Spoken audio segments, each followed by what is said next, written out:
একটা একটা দিন করে আজ প্রায় 5টা মাস পর আমি তোমাদের জন্য একটা ভিডিও নিয়ে আসতে পারলাম অবশেষে। তো 5 মাস সংখ্যাটা শুনতে খুবই কম মনে হলেও দিনের হিসাব করলে আসলে আমরা বুঝতে পারবো যে মাঝখানে কতগুলা দিন আসলে পার হয়ে গেছে। আসলে সময় যে কত দ্রুত কেটে যায় তা আজ এই 165তম দিনে এসে আমি হাড়ে হাড়ে উপলব্ধি করতে পারছি। তো যাই হোক, এতদিন পর হলেও অবশেষে যে তোমাদের সামনে আমি আসতে পেরেছি সমস্ত বাধা অতিক্রম করে, সেটাকেই আমার সৌভাগ্য মনে করে শুরু করছি আজকে নতুন আরেকটি ভিডিও। তো হ্যালো বন্ধুরা, আমি স্বর্ণময়ী হীরা। তোমরা অনেকেই হয়তো আমাকে চেনো, আগে পরে আমার ভিডিও দেখেছো। তো তাদেরকে তো আর বলার কিছুই নেই, তারা তো সবই জানো। তো যারা আজকে আমার ভিডিওটি নতুন দেখছো বা আমার চ্যানেলে নতুন জয়েন হয়েছো, সবাইকে আমার অনেক অনেক ভালোবাসা আর শুভেচ্ছা। এই কয়েকটা দিন আমি তোমাদের মাঝে আসতে পারিনি বিধায় আমি জানি যে তোমাদের মনে অনেক প্রশ্ন জমা হয়েছে, যেটা কিনা আমি তোমাদের কমেন্ট দেখেই বুঝতে পেরেছি। রিপ্লাই দিব করে কাউকে আসলে রিপ্লাই দিয়ে উঠতে পারিনি, কারণ মনে হচ্ছিল যে আসলে ভিতরে এতগুলো কথা জমে আছে, তো এক বাক্যে সেটা রিপ্লাই কিভাবে দিব। তো এর জন্যই আসলে রিপ্লাই দেওয়া হয়নি। তো আমি আশা করি হয়তো আজকের ভিডিওটা সম্পূর্ণ দেখার পর তোমাদের মনে যত রকমের প্রশ্ন জমা হয়েছে তার সমস্ত উত্তর তোমরা এই ভিডিও থেকেই পেয়ে যাবে। আজ থেকে ঠিক 5 মাস আগে আমি মোটামুটি মনস্থির করেই নিয়েছিলাম যে আমি আর ভিডিও বানাবো না। তো ভিডিও বানানো বন্ধ হওয়ার পরও আমার কমেন্ট বক্সে বেশ কিছু কমেন্ট আসতে থাকে, এবং সেগুলো হচ্ছে আমার আগের যে ভিডিওগুলো আমি আপলোড করেছিলাম সেই রিলেটেড যে কমেন্ট ছিল সেগুলোই আর কি আমার কাছে আসতো। তো ভিডিও রিলেটেড যে কমেন্টগুলো আমি পেতাম, তো মোটামুটি চেষ্টা করতাম আমি সাথে সাথেই সেগুলো রিপ্লাই দিয়ে দেওয়ার। তো আমি যেহেতু কোনো প্রকার ঘোষণা না দিয়ে ভিডিও বানানো বন্ধ করে দিয়েছিলাম, তো প্রথম 1-2 মাস কেউই আমাকে তেমন একটা খোঁজ করেনি। কিন্তু 1-2 মাস যাওয়ার পর মোটামুটি সবাই যখন একটু শিওর হতে থাকলো যে আমি আর ভিডিও দিচ্ছি না বা হয়তো ভিডিও দিব না, তো তখন থেকেই আমার আপুদের কাছ থেকে নানা ধরনের কমেন্ট আর কি আমি পাচ্ছিলাম। কয়েকটা কমন যে কমেন্ট সেগুলোই আমি বলতেছি, যে আমি কেমন আছি, কোথায় আছি, আমার পরিবারের সবাই কেমন আছে, আমি ভিডিও দিচ্ছি না কেন, কোনো সমস্যা হলো কি না। তো এই সব ধরনের কমেন্টই আমি বেশি পেতাম। তো আমি যখন ভিডিও করা একদম বন্ধ করে দিলাম, তার থেকে 1-2 মাস পর্যন্ত আমার মোটামুটি একটা ধারণা ছিল যে আমি ভিডিও দেওয়া বন্ধ করে দিলে কেউ আমাকে মনেও করবে না আর কারো কিছু যায়ও আসবে না। শুধুমাত্র হাতে গোনা আমার কয়েকজন প্রিয় আপুরা ছাড়া, যাদের সাথে আমার এই প্ল্যাটফর্মেই কাজ করতে এসে পরিচয় হয়েছে। কিন্তু 1-2 মাস পর থেকে যখন তোমাদের কাছ থেকে আমি ওই টাইপের কমেন্ট পাওয়া শুরু করলাম, তখন আমার ধারণা একদমই পাল্টে গেল, এবং যার ফলশ্রুতিতে আজকে আমি তোমাদের সামনে আবারও আসতে বাধ্য হয়েছি।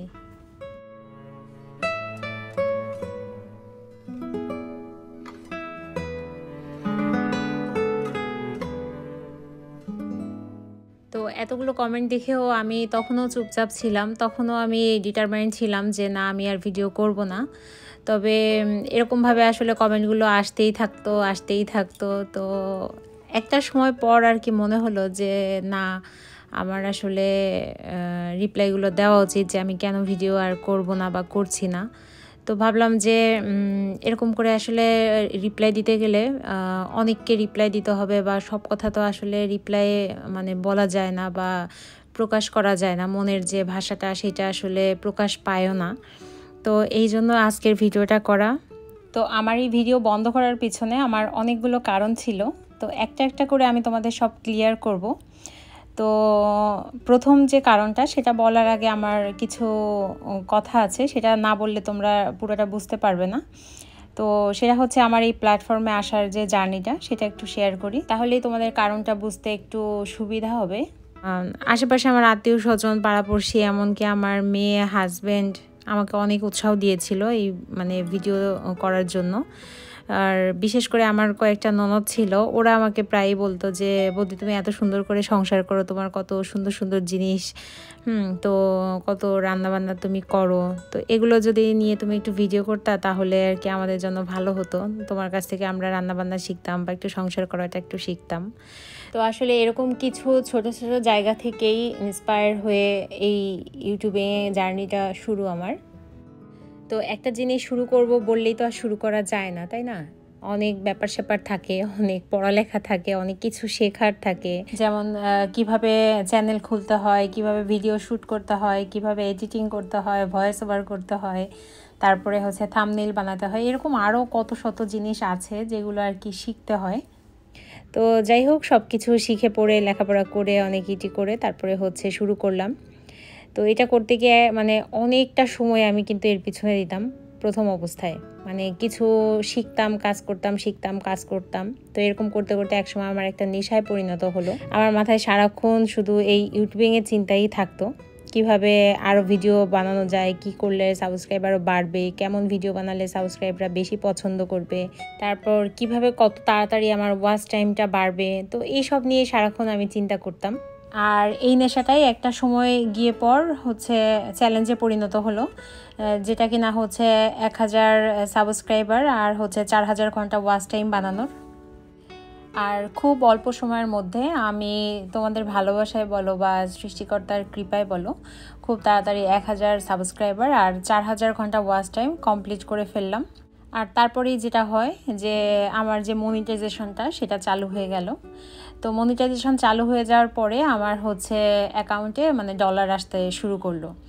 তো যখন ডলার আসতে শুরু করলো, আমি ভিডিও ছাড়তেছি বা মাসে মাসে ডলার যখন অ্যাড হচ্ছে, তো একটা সময় জানলাম যে $100 কমপ্লিট না করলে এখান থেকে মানে আমি টাকাটা উঠাতে পারবো না।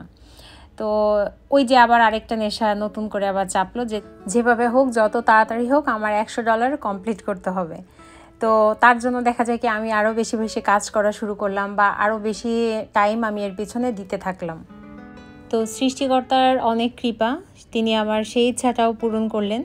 তো যেই মাসে আমার $100টা কমপ্লিট হলো, তো তার পরের মাসে আমার মোবাইলে একটা মেসেজ আসলো যে আমি $100 ইনকাম করেছি। আমার $100টা আর কি টাকায় কনভার্ট হয়ে ওটা আমার মোবাইলে আসলো। তো ওইটা দেখার পরে না আমার মানে অদ্ভুত একটা রিয়েলাইজেশন হলো। মানে সেটা হচ্ছে, আমি জানি না, মানে অনেকের সাথেই হয়তো মিলবে না। অনেকে টাকা ইনকাম করার পর হয়তো খুব খুশি হয় যে না, আমি টাকাটা ইনকাম করলাম বা আমার এত কষ্টের টাকা। আমিও যে একেবারে খুশি হইনি আমি সেটা বলছি না, আমি খুশি হয়েছি। তবে আমার কাছে মনে হয়েছে যে এইটা করতে গিয়ে বা এটার পিছনে সময় দিতে গিয়ে আমি আমার যে আগের আমি সেইটাকে হারিয়ে ফেলেছি। কারণ আমি বরাবরই কিন্তু সাদামাঠা একটা সংসার প্রেমী মেয়ে, যে কিনা তার স্বামী, সংসার, বাচ্চা কাচ্চা, আত্মীয় স্বজনের খোঁজ খবর নেওয়া, শপিং, ঘোরাঘুরি, খাওয়া দাওয়া, মানে এর মধ্যেই জীবনটাকে আর কি সীমাবদ্ধ মানে রাখতে চাইতাম। বা ম্যাক্সিমাম টাইম হচ্ছে আমি এর পিছনেই কিন্তু ব্যয় করতাম। আর এটা যে আমি জোর করে করতাম বা আমি বাধ্যতামূলক আমার করতে হবে তাই করতাম, আমি কিন্তু সেজন্য করতাম না। আমি কিন্তু আমার ভালো লাগার, ভালোবাসার জায়গাটা থেকেই এই কাজটা করতাম। তো এক প্রকার আমি কিন্তু তখন হ্যাপি ছিলাম, পুরোপুরি হ্যাপি না হলেও মোটামুটি যে সুখ বলতে যেটা বোঝায়, আমি মোটামুটি সুখী ছিলাম। বাট এই প্ল্যাটফর্মে আসার পর আমার সেই হ্যাপিনেসটা কোথায় যেন হারিয়ে গিয়েছে। 1000 সাবস্ক্রাইবার, 4000 ঘন্টা, $100, মানে এত কিছু পাওয়ার পরেও আমি সেই হ্যাপিনেসটা মানে আর খুঁজে পাচ্ছি না। কারণ $100 পর্যন্ত এটা আমার একটা নেশা ছিল, আমি সেই নেশা থেকেই কিন্তু করেছিলাম। বাট যখন হচ্ছে আমার এটা মানে নেশাটা আর কি এখন যে অবস্থায় আমি আছি, যে আমার নেশাটা এখন কিন্তু একটা পেশায় পরিণত হয়েছে। আমি এখন ভিডিও কিন্তু আমি সেই ভালো লাগার জায়গা থেকে করার থেকে মানে এখন টাকা ইনকাম করব বা টাকা কিভাবে আরও বেশি বেশি টাকা ইনকাম করা যায় সেই জায়গাটা থেকে হয়তো আমি ভিডিওটা করব। তো আমি তো আসলে এমনটা কখনো চাইনি যে আমি আমার সংসারের বাইরে গিয়ে আমি কোনো পেশায় যুক্ত হব বা আমি কোনো টাকা ইনকাম করব, এরকম কোনো চিন্তাভাবনা আমার কখনোই ছিল না বা এখন পর্যন্ত আমার নাই। আর নাই যে কেন, সেই কারণটাও তোমাদের একটু বলি, না হলে তোমরা আবার হয়তো আমাকে ভুল বুঝবা যে টাকা ইনকাম করার পরেও, নিজে কিছু করার পরেও মানে তোমার এমনটা কেন মনে হচ্ছে, হয়তো এরকম মনে হতে পারে তোমাদের। তোমরা অনেকেই জানো যে আমার হাজব্যান্ড হচ্ছে ডক্টর।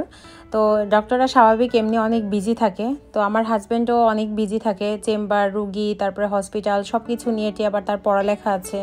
তো সব কিছু নিয়ে সে সারাদিন আসলে খুবই ব্যস্ত থাকে, সে সংসারের পিছনে একদমই সময় দিতে পারে না। তো আমিও যদি এখন সংসারের পিছনে সেই টাইমটা কম দিয়ে আমি যদি এখন এই কাজে ঢুকে পড়ি বা কোনো পেশার সঙ্গে যুক্ত হয়ে যাই, তো দেখা যায় কি যে আমার সংসারটা অন্যের উপরে নির্ভর করে চলতে হয়, বা কাজের লোক, ড্রাইভার, তারপরে অন্যদের উপরে আমার বেশি ডিপেন্ড হতে হয়। আর দেখা যায় আমার যেহেতু বাচ্চা আছে, তো আমার বাচ্চাও অনেক সাফার করে। এক কথায় বলতে গেলে যে আমার সংসার লাইফ আর হচ্ছে ইউটিউবিংয়ের এই ব্যাপারটা আমি দুইটা আসলে অ্যাডজাস্ট করে পারতেছিলাম না। মানে সংসারে মন দিতে গেলে আমি ইউটিউবিং করতে পারতেছিলাম না, আবার ইউটিউবিংয়ের চিন্তা করতে গেলে আমি সংসারটা ঠিকমতো করতে পারতেছিলাম না। তো এটাই হচ্ছে আসলে মেইন কারণ ছিল। আর তাছাড়া আরও কয়েকটা কারণ আছে যেগুলো খুবই মানে সেগুলো আসলে সামান্য। এটা আসলে যে কোনো একটা কাজ করতে গেলে এরকম অনেক ধরনের প্রবলেম আসলে থেকে থাকে। তো ওটা আসলে তেমন একটা বড় প্রবলেম ছিল না। যে প্রবলেমটা আমি এখন বললাম এটাই আসলে আমার মেইন প্রবলেম ছিল। তো যাই হোক, আমি কেন এতদিন ভিডিও দেইনি তার উত্তর হয়তো তোমরা পেয়ে গেছো। তো এই ভিডিও ছাড়ার পর হয়তো তোমাদের মনে আরও একটা প্রশ্ন জাগতে পারে, সেটা হচ্ছে যে আমি তবে কেন এতদিন পরে ফিরে এলাম, বা এরপর আমি ভিডিও কন্টিনিউ করব কি না। আমার সংসার আর হচ্ছে ইউটিউবিং দুইটা আমি করতে গিয়ে তখন আমার মনে হতো যে ইউটিউবিংটা করতে গিয়ে আমার সংসারে আমি ঠিকমতো টাইমটা দিতে পারতেছি না, বা আমার সংসারটা ঠিকমতো আমি মেনটেন করতে পারতেছিলাম না। কিন্তু আমি যখন ইউটিউবিংটা ছেড়ে দিই তার কিছুদিন পর আবার মনে হতে লাগলো যে না, সংসার করেও তো আমার হাতে খানিকটা সময় বেঁচে থাকে। তো সেই সময়টা দেখা যায় আমি মোবাইল দেখে কাটাই, অথবা গান শুনি, বা আমার আত্মীয় স্বজন বন্ধু বান্ধবের সাথে আমি দেখা যায় কি যে মানে ফাও গল্প করি। ফাও গল্প যেটা হচ্ছে দরকার না, তারপরেও আর কি সময় কাটতেছে না, বসে বসে আমি গল্প করতেছি। তো তখন আমার উপলব্ধি হলো যে আমি এসব না করে তো, বা এসব একটু কমাই দিয়ে তো আমি ওই টাইমটাও তো ইউটিউবিংয়ের জন্য কাজ করতে পারি। আর সবচেয়ে যেটা বড় কথা, আমি যখন ইউটিউবিংটা ছেড়ে দিই, ছেড়ে দেওয়ার পরে আমি এই ইউটিউবিংটাকে ভীষণই মিস করতে থাকি। আরও মিস করতে থাকি আমার প্রিয় আপুদের, যে আপুগুলো আমাকে সুন্দর সুন্দর কমেন্ট করতো এবং যাদের কমেন্ট পেয়ে আমি মানে খুশিতে একদম গুলগুলা হয়ে যেতাম। তো ওই সব কমেন্ট, ওই সব আপুদের সাথে যে একটা রিলেশন, যে একটা আন্ডারস্ট্যান্ডিং, আমি এইটাকে প্রচণ্ড মিস করতে থাকি। এবং একটা সময় আমার মনে হলো যে না, দেখি আমি আবার শুরু করি, বা আমার শুরু করা উচিত, বা আমি দেখি একটু চেষ্টা করে যে আমার সংসার প্লাস ইউটিউবিং আমি দুটো ব্যালেন্স করে পারি কি না। তো সেই জায়গা থেকেই আবার ফিরে আসা। তো আমি এটা শিওর না যে এতদিন পর ভিডিও দেওয়ার পরেও তোমরা আমাকে আগের মতো আন্তরিকতার সাথে গ্রহণ করতে পারবে কি না। তবে আমি কিন্তু ভীষণই আশাবাদী আমার প্রিয় আপুদের নিয়ে। এতদিন যারা আমার পাশে থেকে আমাকে ভালোবেসে এই পর্যন্ত নিয়ে এসেছো, ঠিক এমনি করে আগামী দিনগুলোতেও তোমাদের এইভাবেই আমি পাশে চাই, আর আমি জানি তোমরা থাকবাও। তো তোমাদের কমেন্ট বক্সে আমি আরও একটা কমেন্ট মাঝে মাঝেই পেতাম যে আপু তুমি কেমন আছো, সুস্থ আছো কিনা, তোমার পরিবারের সবাই ঠিকঠাক আছে কিনা। তো আশা করি এই ভিডিওটা দেখার পর তোমরা অবশ্যই বুঝে গেছো যে না, আমি একদমই ভালো আছি, সুস্থ আছি, আমার পরিবারের লোকজনও সবাই ঠিকঠাক আছে।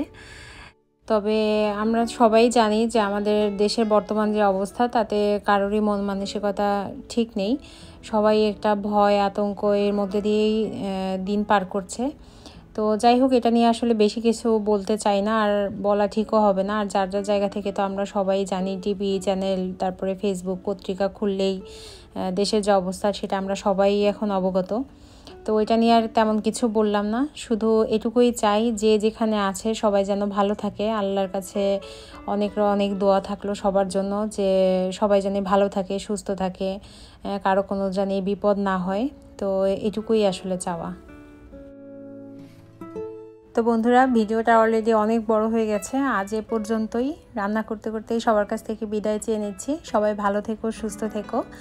আর আমার ভিডিও যদি ভালো লেগে থাকে তাহলে অবশ্যই কমেন্ট বক্সে আমাকে জানিও, আর ভিডিওটি ভালো লাগলে অবশ্যই একটা লাইক করে দিও। আজ এ পর্যন্তই, বাই বাই।